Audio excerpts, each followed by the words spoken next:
right, guys, let's do a quick walkthrough of the Florida shop. So got a bunch of changes going on here, a bunch of changes from the last time I was out here a few months back. We've got all new plants going in over here, which is kind of nice. We've got mulch coming in here soon. We've also got new paint going on the building right now. They're almost done, but they still got to finish up that back corner over there. We've got some old Humvees that are sitting out here. Customers just sent them in and they're just trying to figure out what to do with their trucks. So they're sitting out here. Let's go inside the front shop here. Okay, so as you can see, we got a lot of vehicles. We've got new interior that's just about to go in. Absolutely beautiful. Check out the stitching on this. Really clean lines. Custom diamond pattern in the center. Very simple design. Looks beautiful though. Again, straight lines here. Just really nice overall.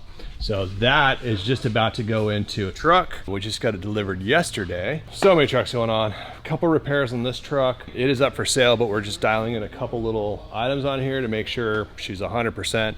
Customer here, longtime customer of ours. We're doing a new turbo on it, new water pump, bunch of other stuff. Got a bunch of work going on over here. Duramax conversion is just about to start on this guy. Got a 04 over here. This 04 is gonna get a Duramax conversion, which is awesome because the 6.5 turbo diesel on it already is kind of a ticking time bomb. And not necessarily the engine as much as the computer system and the injection pump. Once those guys go, you're done. You got to replace the engine. You got to kind of backtrack on the engine and convert it over to an 03. Problem with that is you get into some emission stuff because trucks typically are not allowed to go backwards. They're not backwards compatible going to an older year. So that is going to be replaced with the Duramax. It's kind of cool because it has an alpha interior, except for the shifters.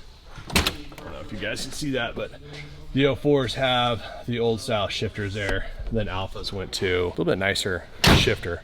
So that's getting a Duramax conversion. We are wrapping up this truck, big build, full custom paint on it, Duramax conversion getting wrapped up on it right now. She is just about done.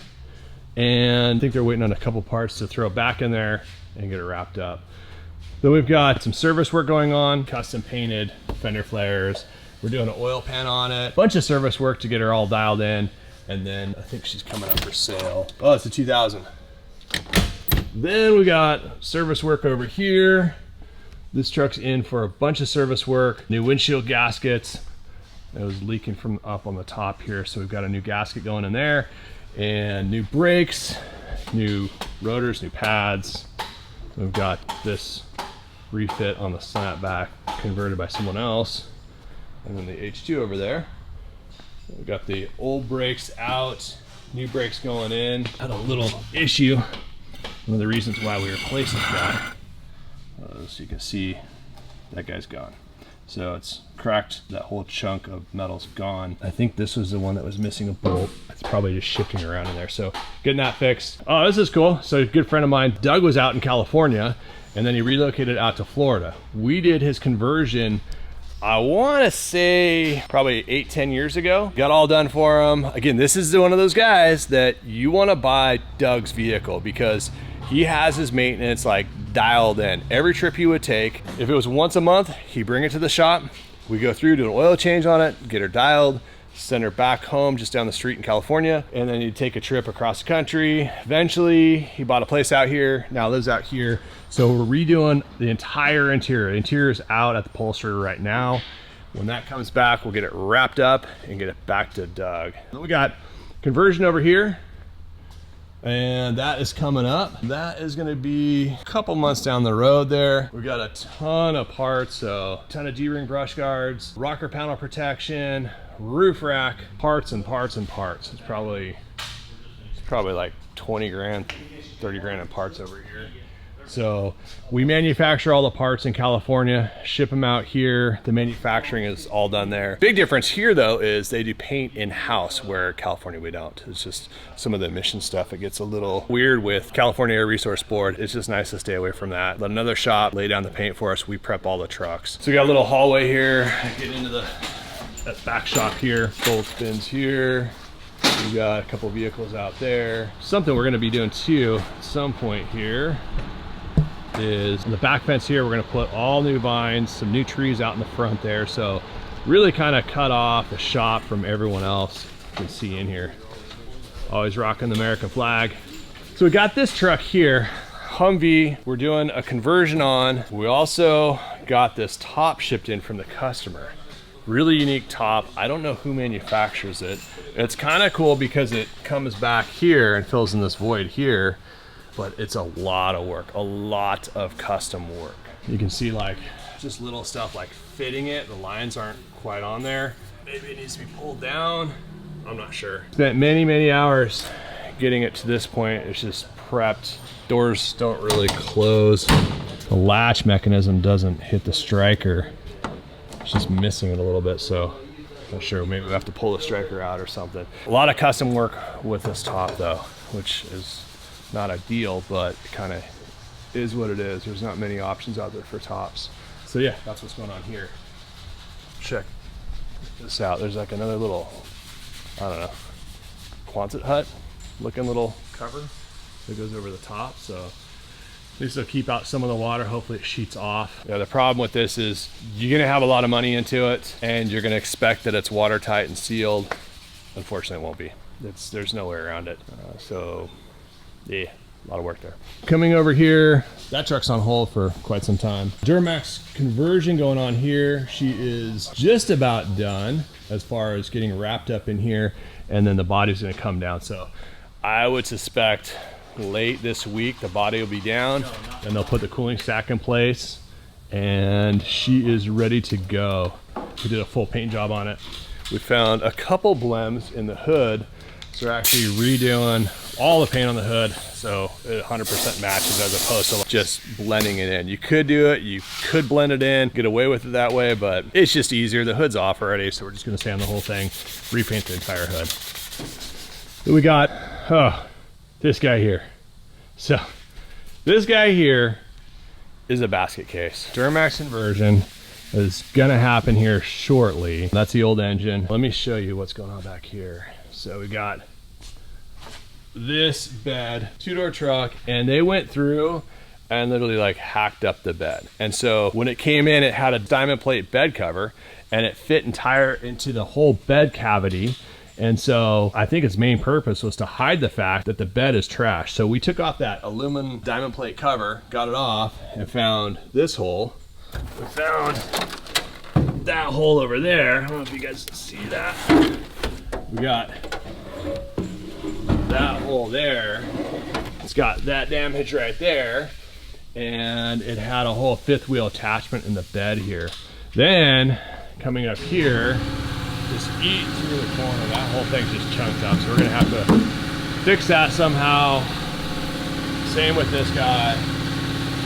It's a lot of work. And I almost want to put that aluminum bed cover back in here and just be like, oh, let's close up the can of worms, but the customer doesn't want that. And I get it, I wouldn't want it either. So we got that going on. It's gonna be repainted, conversion. All right, so back here we got a truck in the paint booth. That's our paint booth back here. That's coming up soon. Then Duramax conversion as well, full restoration, on and on. We got the top off because the top had some rust issues. It really wasn't too bad on this truck, but there were some areas that we wanted to take care of. You see like the real light rust in here. Want to get in there, clean all that up. Up in the front here too, you can see this is kind of like the worst of it, all that pitting. So we got to fill that, weld that up, clean it out, put the rust preventative 3M stuff in there, get all that dialed. Was there anything else wrong with this besides that corner there? Back here where the barn doors are at the main supports. Okay. It rotted through on both of the internal sides where your carpet goes. Yeah. So what we had found is the little pie-shaped windows that go right here. Yeah. Were actually leaking. They weren't sealed, so all of this up here ended up getting roached out from the corrosion. So we're gonna... Is that a word, roached out? I've never heard that. It is now. It is now, Yeah, nice. Make it famous, hashtag. So all around here, we're gonna end up cutting all this out and getting fresh metal in here, as well as creating a plate for the main support right here, because this has gotten super thin from all the corrosion. I've seen worse out in the front shop.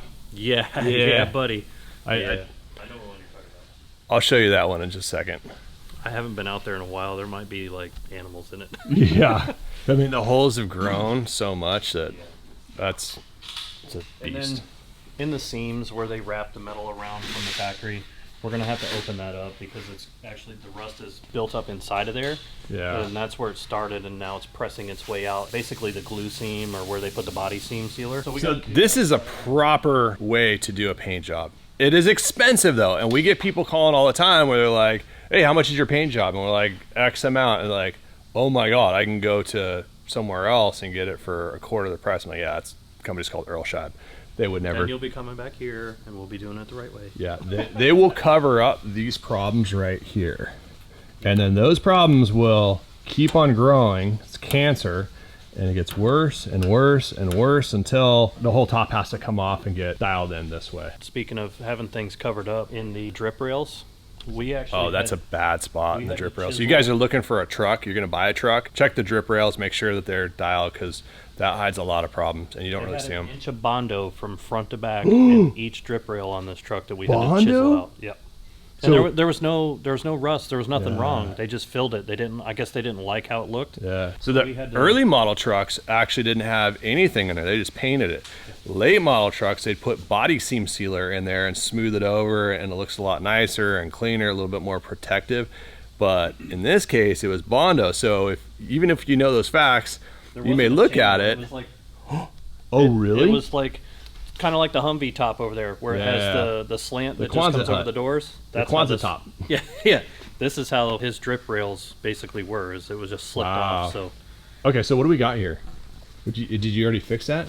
It's all chiseled out, so now you actually have a channel that you can put your fingers in. Before, oh yeah, dude, I can feel it. Yeah, before, I don't know if you guys can see it, but you can feel like all that stuff chiseled out. Before it was just slicked off, so basically it was kind of like a house roof with no gutters. And I actually am in process of ordering his spacers for the roof because they had actually rusted so far out. There was some of them that were not even existent. For as bad as those little details are, I'm surprised it's not worse. Yeah. So yeah, there you go. That's the big issue right there. And he's going with texture black, so we're going to do like a fine texture on this one. Nice. It's going to come out cool. We're going to be doing the inside as well. So normally customers don't have us paint the inside as far as like the roofs and stuff with the bed liner. Yeah. But he wanted to do it on the roof to help with sound deadening. Yeah, that would make a big difference, having an extra layer in there for sound deadening. Makes sense. So that's why we prep the inside too. We're going to be doing a little bit more prep on it, and then we'll be shooting it with the Kevlar bed liner on the inside. Nice. So yeah, looks good. Yeah, so a great example of a top that looks like it's in good shape, but it has a couple issues that once you dig into it, they're just gonna fester and fester and get worse and worse. And if we let this thing go the way it is now and just reshoot it, it would probably look fine for what, 2-3 years, you think? And then everything would fall apart. Yeah, with the way this is, I'd say 2 to 3 years, and then you'd start getting bubbles on all those joints, and then you'd go poke it, and it'd be just rust water that would pour out. Oh my gosh. And then phones would be ringing off the hook, and people would be upset. So. Yeah. So now you got probably another good 25 years out of the paint job before you have any issues, if you do. So. And what's crazy with this truck is he originally came in just for a conversion. He didn't want to do paint or interior. And then he added the interior on, and when we pulled the carpets back is when we found the can of worms. Yeah. So we stopped right there and was like, hey, this is what we got, so we can tackle it now and do paint, or you can do it later. But yeah, you know, thankfully he went with recommendations and we got it going, and we're in process of getting it all repaired. So if you're buying a wagon, pull the carpets in the back.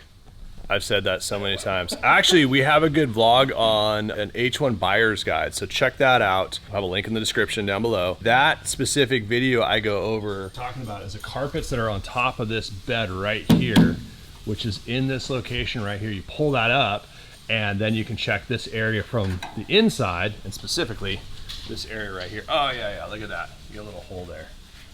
My finger's gone in there. So you can check that area. That'll give you a good indication of what's happening on the inside. All right, tour continue. So we kind of have two sides of the shop here. We have one building here where we do all the heavy lifting, mechanical work, paint work back there. And then we have another building over there. I'll walk you through again just so you can kind of hopefully understand the layout. So it's a hallway here. Just got new tile down here, so we got to get the baseboards in, repaint this. We just painted the shop here. So that's all cleaned up. And then you have the main shop here. So once we get this all finished up, cleaned up, then we can start resituating some of these vehicles here and get the entranceway kind of finished up. All of our lighter duty work, light maintenance is gonna be done up there. And then final finish prep work on the conversions, assembly, interior assembly is all done up there. So that's why it kind of works out well having two buildings here. Then out in the back, got a truck in for maintenance here, more maintenance there. We got Chris Singh's truck over there, and that guy came back in for some maintenance work. And fortunately, he's only like 4 hours away from the Tampa location, so it works out well. We run down there, pick up his trucks, bring him up here, do maintenance work. Oh, we have his black wagon too. It's up here getting some service work done. All right guys, so this is the truck that Joe was talking about that is a basket case when it comes to rust. So not bad from like this perspective here, but then like, hey, what's going on with that? This is absolutely horrendous. Look, oh my God, look at this. Oh. This is probably the worst, not probably, this is the worst rust case I've ever seen in my entire life. Early model truck, probably a 94, I'm guessing. Oh, it looks like it's a gasser too. You can tell with that muffler there. So 94, 95. It's got the hatchback over here with the tailgate door. It doesn't have the barn doors that open up. Like that truck right there has the barn doors. So getting into the top, this is bad. We talked to the customer quite extensively to see what he wants to do with his top, because you really can't find this top anymore. It's not being recreated. So he decided, let's salvage the truck. I want to fix it. I want it running. Let's do it. So that's what we're gonna do. So coming up here soon, we've got to take this entire top off. We're gonna toss this top out. We're not gonna even try to save it. You can see like the rust falling down on the inside is from multiple holes on the top. Let's get up on the top. I'll show you how bad it is. I want to make sure it's safe to grab a hold there. Check this out. Absolutely horrible. So these are the lines that this top is manufactured with sheets of metal, and then they form it together right here, spot weld it, seam seal it, paint it, and that's where it fails. So got both lines. The whole thing's caving in over here. It is toast. Interior is trashed on it. We need a whole new interior. That's the game plan. That's the easy part. Finding a top is going to be difficult. If you guys know anybody who has a wagon top that wants to sell it, let us know, because this customer would probably be interested in purchasing it. And I hate to see the truck just scrapped and totaled, because it's on that verge where, shoot, maybe it is cheaper just to buy a new truck and then scrap this thing out and sell it for parts. But customer wants to keep it. We're gonna fix it somehow. Wish us luck. It's a bad one. If you guys out there can help us out, and if you know of any wagon tops, let us know, because we need one for this truck. Got a new starter too. Back here, we've got a bunch of scrap parts. We've got some engines that are all bad, some engines that are go up for sale, some old tires that need to get recycled. So about 2/3 of this is gonna get recycled, thrown away. And we got some Connex boxes of random parts. Let's see if I can open it. Got my boy out here. What's going on? This is Declan. If you guys haven't met him, he's out here with me going through all the parts and tagging all the parts to list on our eBay page. So if you guys are looking for some random parts, I gotta say we probably have 250 grand in old parts, I would guess. We got a lot of parts. Yeah. So I mean, like, these are like dashes, instrument clusters, instrument gauges. You guys are looking for random parts. We got so many that we've collected over the years. So if you guys are looking for that stuff, we got a ton of it. So, all right, yeah, let's see what we got in here. So yeah, all kinds of overflow parts going back there. Here's another Connex box. We actually have 2 Connex boxes. These 2 aren't quite as full as the California one. Doing this for like 26, 27 years, we've collected a ton of parts. So dealerships have gone out of business and we bought up their parts, just boxes of stuff. We're now kind of breaking into those and opening them up, finding out what exactly we have. Some of them are like ECMs, wire harnesses, all kinds of random stuff. So we're getting that stuff listed on our eBay page and unload that stuff. So we got torsion bars for H2. That's gonna be for a Duramax conversion. Transfer case halves, fan shrouds, dash, seats. This is a unique one. This is an H1 hood out of Mexico. So they've recreated an H1 hood out of fiberglass and they're selling it out on eBay somewhere. It's cool. I mean, it's an option. It's definitely a little rough or the inside. Yeah, I honestly don't know fitment, but it's an option. So yeah, a lot of parts out here. And we got the back lot out here. So we got a bunch of old parts, a lot of scrap stuff, some old roof racks that customers have decided to toss out. So we got to get that stuff cleaned up. Recycle stuff is going to the recycler pretty soon. And yeah, that's about it. Quick walkthrough on the shop. All right guys, I got to get out of here. Thanks for watching. Hope you liked it. Let me know what you think about the shop tour, if you want another tour of the shop in California as well. But until next time, appreciate you guys as always. See you guys soon.